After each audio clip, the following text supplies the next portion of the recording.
Erin, welcome to Alopecia Life today. Oh, hi. Hi. How are you doing? I'm good. And you? Good, good. So Wow. I'm really excited to have you here today. We're going to just kind of jump right in and talk about your alopecia diagnosis. It's usually where we start and start this journey, right? You get diagnosed, you have usually a spot, and I'd love to hear and have you share with the audience kind of how it happened for you. Absolutely. So it was around the age of when I was 15 years old. I woke up one morning, I went to the mirror and I said, I know I just came from the barber shop, but that looks like a spot. And then I just obsessed over it. I mean, every day I would wake up, look in the mirror, look closer. I would like try to literally go through the mirror, like put my head as close as I could to see the little spot. And then, it just became one spot, then two spots, and then it just grew over time. And then I tried to hide it from my mom initially because I thought it was just something that would pass. I thought it was, I'm 15, I'm changing physically, so I thought it was something of that nature.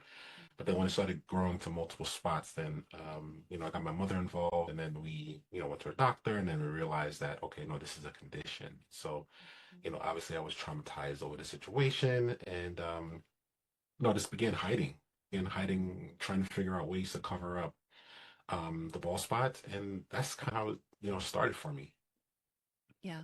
And your story is really common. I mean, for any gender, we all kind of want to go into ourselves, hide it, isolate, not necessarily, share it with everybody.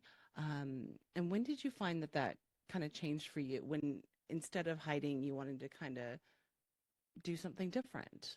Right. I mean, it took a while, honestly. It took a while. At 15, I was in high school. I mean, I couldn't wear hats in high school, so the spots weren't that obvious until my senior year. That's when it became a little bit more aggressive. So about a year or two into it, the spots became bigger, and they started to like come together, and then they started to bald a lot more. So I didn't really accept it for a while. I was kind of in denial Yeah. initially, and I always was hopeful, thinking that one day it will grow back. I Right. thought it was just a phase that I was going through. Hmm. It wasn't until really, in my adult years when I had to like I couldn't cover anymore. I started going into the workforce, Hmm. and I had to like have to be business casual.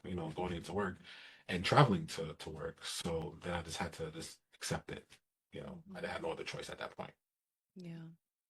I mean, what would you say to a 15-year-old boy or girl going through this right now where their hair loss is happening and they're like, what do I do? How do I mean, do you wish for yourself? I guess the question is, do you wish for yourself that something would have happened before you kind of didn't feel like you had a choice to accept it, air quotes. Um, do you wish something would have kind of kicked you into gear sooner, or do you think that that's just kind of part of the process for each of us? It's each our own Well, I mean, journey. at the time I was going through this, I mean, there were no chat GPT, there were no Google, there was nothing to really research. So it was kind Hmm. of on my own, and no one in my family had it. So I didn't have any resources. Unlike today, where, a lot of teenagers have access to information right on their phones, so they can Hmm. find out, they can get extensive amount of information just by doing basic research to find out what's going on. Hmm. So it's easier to say now, in hindsight, but I know a teenager going through this is it's breaking, it's nerve wracking. It's you go through all these emotions when you go through it. So just speaking to a 15-year-old to say that you're not in it alone. There's approximately 7 million Americans that are going through this with you. So don't feel like you're alone. There's a lot of support groups that you can go to help you with this, outside of just normal research that you would do on your own Yeah. through other resources. Do you feel like, there's got to be kind of a happy balance between the two? Like you and I didn't have any resources as far as, when we grew up, we didn't know anybody with it. We didn't know what it was even called. And I mean, it was kind of like, what is this? And then autoimmune condition, like that's something that wasn't something on our minds or even our parents' minds probably, learning about it. And so do you feel now is kind of the other end of the spectrum where you're like, now we can, like you said, we can research everything, know a lot, know maybe too much about it before and go kind of down rabbit holes, I guess. Right. I mean, right now is definitely information overload when it comes to learning about alopecia. But Yeah. if you wanted to put it in layman terms, your body thinks that your hair is germs and it's attacking those hair follicles. Hmm. That's essentially what it is. Yeah. Alopecia is in ABC terms. Um, yeah. Yeah. I think, like you said, there's like information overload, but I think for us, we would have liked to know at least something, right? We needed something and we needed to know, like you said, we weren't alone. You have kind of taken this to the next level as far as you did something with your story. You decided you wanted to share about your own journey and put it into a written form. And I'd love to hear about the book that you have published. And it's recently been released, right? Correct. So my book recently has been released. It's called Hairless But Fearless. It's a memoir about my journey with alopecia. I'm a big component of turning something that we look at as painful and turning it around to make it more of a story of power, of something that we can use to embrace our future. And also not look at it as a curse. Not look at alopecia as woe is me, this happened to me. We should look at it as, this is something that I get to have and something that I get to share with other people. It's something that makes us unique from everyone else, and it's something that we should be proud of. Yes, of course, we didn't wish it happened to us. We wish we had it here, but there's also, I always look at it this way. There's people that wish that they had alopecia, who has cancer, or they wish they had something else that was less severe. So we can be grateful for what we have, knowing that it's not necessarily affecting our everyday lives. Yes, it affects our hair, but we can use it to empower us. And that's the reason why I wrote the book. I wrote the book to help others who are going through alopecia. And I also wrote the book so that um, my kids and my grandkids and my great grandkids can understand their lineage, to understand where they came from. God forbid someone in my future also has alopecia. So I know it travels through family genes. So that's what I wanted to leave behind, and also let everyone know that it's a story of resilience. Yeah, I've met people over the years, and you may also have met people where they're like, "Oh, my uncle, oh, my cousin, oh, my teacher." And I remember my daughter had a young teacher and said that her aunt had it and she never spoke about it, right? And there's a lot of people who don't talk about it, and so you leaving this legacy, in the form of a book and in writing is just like incredible. And it's important, I think, like you said, for people to kind of go, oh, this happened and this is kind of how it went, because generations down the road, we all know we're not going to be here at some point. Generations down the road, they will want to know. And just because we're not talking about it every day, it's not really something that people understand. And so, more things out there that we can share with the public is important. So I did want to let you know I went to order it and it wasn't going to show up before our interview. So I was like, okay, I'm going to hold off on that and then get it after our interview. But I look forward to reading it. So, and I don't know if did we talk about the title at all yet? Yeah, so the titles are Hairless But Fearless, Hmm. a story of alopecia and resilience. Yeah. Yeah, and it's a book. It's available everywhere. Of course, you can go to the website, hairlessbutfearless.com to purchase it, but it's on Amazon, any major book platform that you prefer to purchase your book from, you can definitely buy it from there as well. Yeah, I'm excited to read it and to share it with the community. Um, so I'd love to hear about your personal life a little bit, as far as you have a family. I know you're married and you have two girls. How did you meet your wife, and how what do your girls think about your hair loss, if anything? Because if they didn't know us different before, then they kind of just know you as you, right? Right. I mean, my daughters always say, "Dad, I can't imagine you with hair," you know. And Hmm. I'll show them pictures from when I was a teenager. That doesn't look like you. So, yeah, it's a total difference. I met my wife on a train. I mean, in New York City. Bumped into her on a train, and we kind of started a conversation, and we built from there. We started off as good friends, and then 3 years later, we got engaged and married, and now we have two daughters. So it's a Wow. great story. And then even my wife says the first time she met me, she noticed something different about me, but she couldn't put her hand on it. And then when she started Hmm. looking closer, she said, "Oh my gosh, you don't have eyebrows, and you don't have Eyebrows, eyelashes." right? Yeah. She didn't realize it. So that I want to say that to say it's always a way about the way you carry yourself. So if you Hmm. carry yourself with confidence, if you carry yourself just happy to be who you are, people tend to just look at you for you, not necessarily your outside appearance. They look at what your inward appearance, and they want to get to know who you are as a person. So the fact that it glazed over her that she kind of noticed something different, but then couldn't really put her hand on it. Hmm. This goes to show that. Yeah. Yeah. Awesome. I think that's great advice, which something that we learn, I think, with maturity, but also with alopecia age, right? I mean, we've lived with it this long. It's a process to get to kind of where we are today. And that's kind of what the steps look like for each of us. And what would you, how many people have you really met with alopecia in your life personally? I see a lot of people in passing that Hmm. have alopecia, and we'll kind of look at each other and like it's almost like oh hey how are you like almost like an unspoken language that you speak when you Hmm. see someone else with alopecia. But it's funny because I wasn't raised with my father. My parents got divorced when I was young. I reconnected with my dad in my 20s. So this is when I started to embrace alopecia. And when I reconnected with my dad, he was just like, you have a sister. She also has alopecia. And I was like, what? And then I connected with my sibling. She has alopecia, and her story is, a little bit more severe than my story is because she got bullied and people pull off her wig and things like that. So which is I'm sure not uncommon with people with alopecia.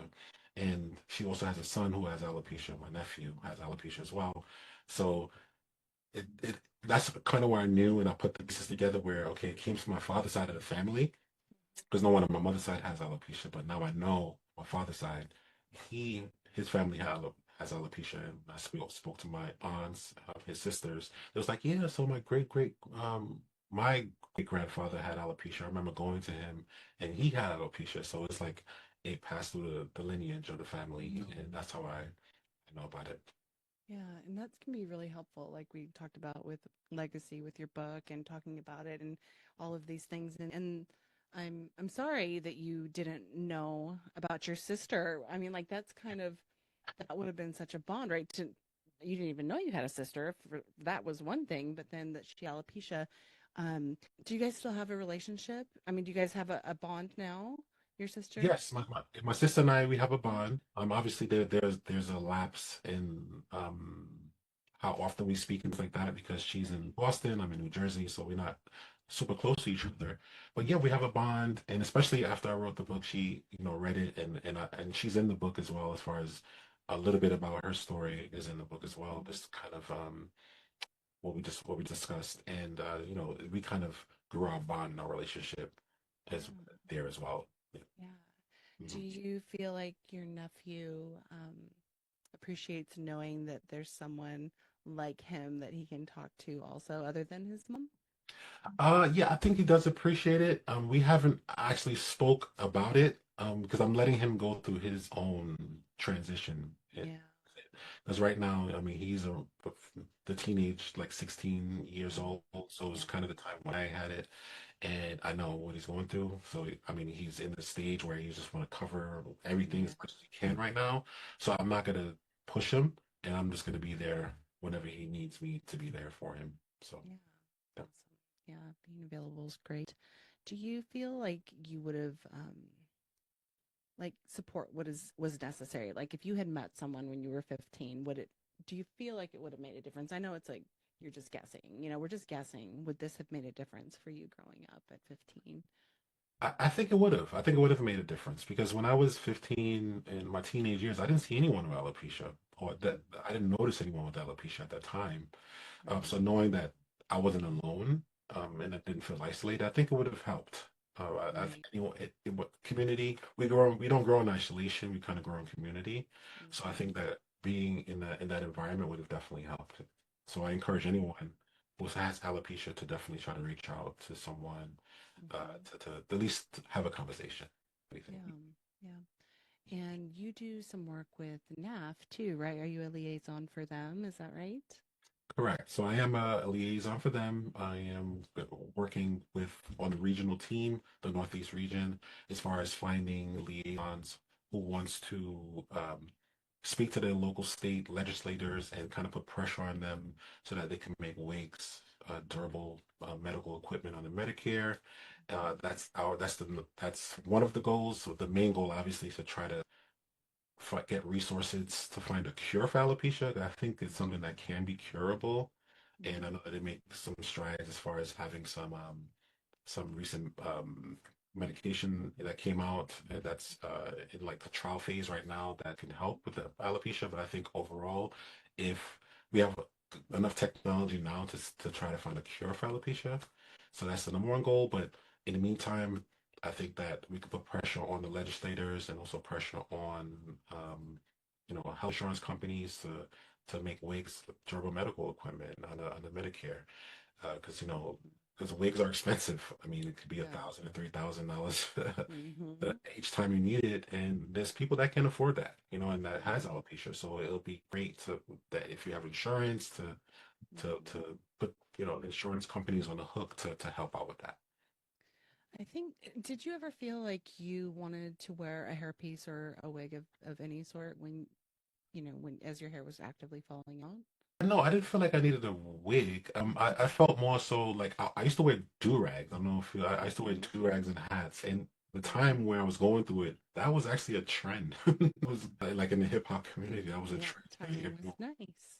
And it's the timing was perfect as to me like this kind of hiding under the radar as far as Hmm. style is concerned. So I will wear a wig. I'm not a wig, sorry. I'll wear a do-rag and a hat, and I'll fit in with all the other guys that were out there at the time. So I kind of just slid under the radar. Yeah. But I know for females, I know. I mean, some males too that want to wear wigs, but there's mostly females that wants to wear wigs. I think that it's important to have that, Hmm. or at least be available for them. Yeah. I think it's interesting that we're such proponents for getting people who want to wear wigs the ability to get them, right? Because I know it was important for me. Sometimes it's like a phase where you're like, okay, this is where I want to be. This is my comfort zone. And then I grew out of it, right? Or I'm well, the reality is I met people, I felt supported, I felt understood and gained confidence, and I was able to release my need for that. But when people want and need it, we want them to have it. You and I both don't wear anything on our heads other than probably a hat in wintertime. Right. Um, but other people don't feel that way. And so we really want that to be a possibility for them. So, and I know Ayanna Presley, she's a representative who is now going without anything on her head. And she's also a huge proponent for that. So we want to it's just kind of interesting that all of us who don't really wear hair just want that to be able to be, you know, something for everyone and Yeah, I and think that boys we as well too. yeah, absolutely. I think that we understand the journey of getting to the point where you don't want to wear a Hmm. wig anymore. You just want to be yourself and not Hmm. necessarily want to, cover or your hair or your head, I should say. But yeah, it should be totally available for anyone who wants to do that or wants to wear a wig. Hmm. Because I think that the problem is that a lot of legislators and medical company and health insurance companies think that it's just hair loss when it's not just hair loss. It's bigger than that. Hmm.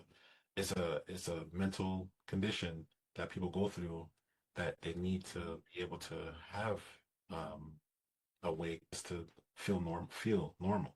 So I think that Hmm. it's important to make that available for everyone. Yeah.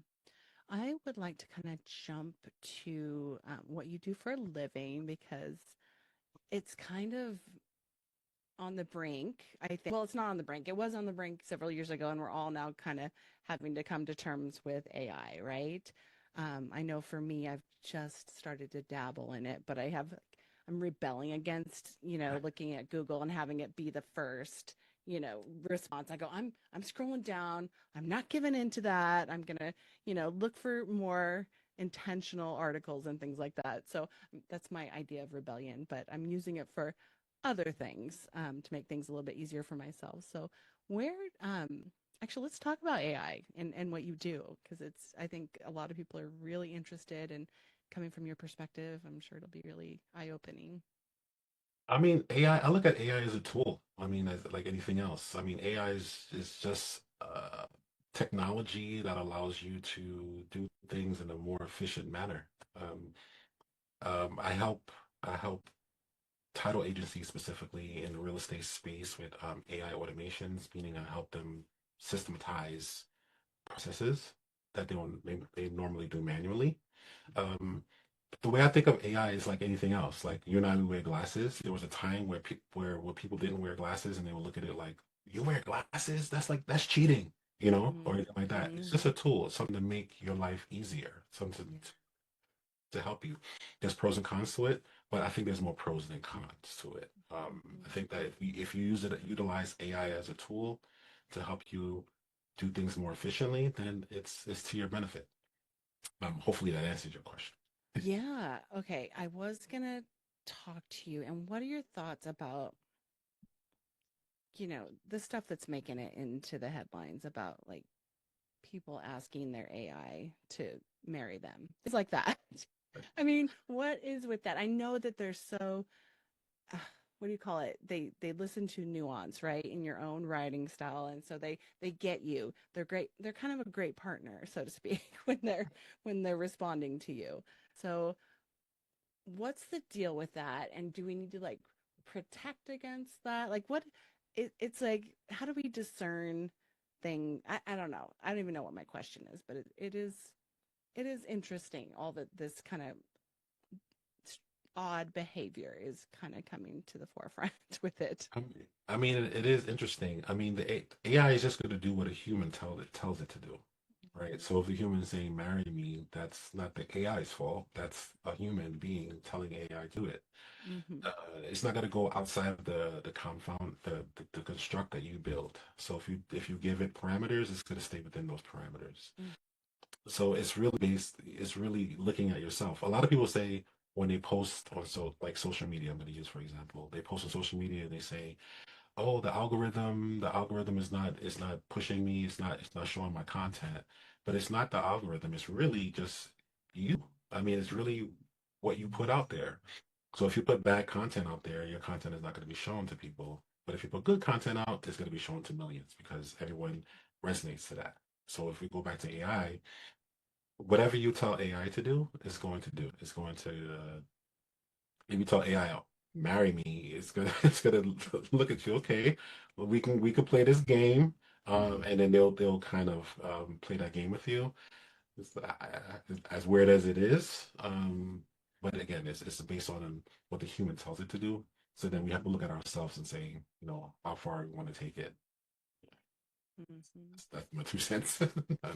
There's a lot of unknowns, I think, right now with it. And like you said, if we just use it as a tool that will kind of, help us with business. Or I mean, I had a really good girlfriend. She's going to Europe, and she had ChatGPT plan her entire trip, and she was so happy with it. And um, I mean, the responsiveness is, you know, she gave it a male name, would respond and say, "This sounds like a fantastic trip," and then she's like, "Yeah, it is going to be a fantastic trip." So it's just kind of funny how we're all, this was just a few months ago too. So I think it's really just like booming right now.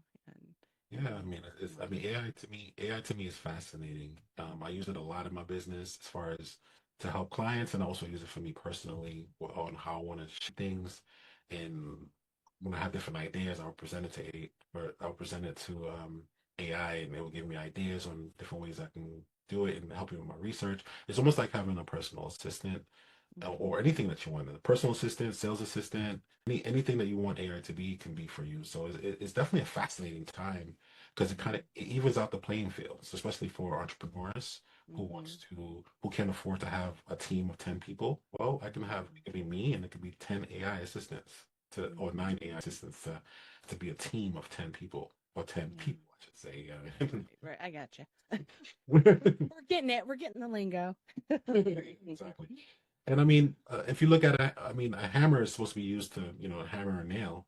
But if somebody chases people around the street with a hammer, it can be dangerous. So it's all based on the human that's holding the hammer, and it's now Mm-hmm. AI is the human holding the AI technology. So that's how we have, Right. you know. So, Okay. That's good advice. Thank you.